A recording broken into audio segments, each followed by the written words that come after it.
सकाळी उठून पाहतो तर सगळीकडे बोंबाबोंब सुरू होती. हे पतंग ते पतंग. नमस्कार, मी राहुल. मग आलो ना पाहासाठी.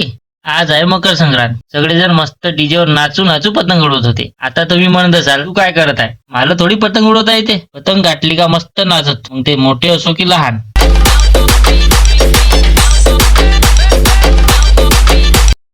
सणाचा दिवस न राडे नाही होणार. गद्दारी कर बे. मला पहिला पतंग भेटली असे म्हणू लढत होते. प्रत्येकाच्या छतावर 4-5 मुलं असे गोळा झाले होते. एक पतंग उडवत होता, दुसरा मांजा पकडत होता आणि तिसरा कटलेली पतंग पकडत होता.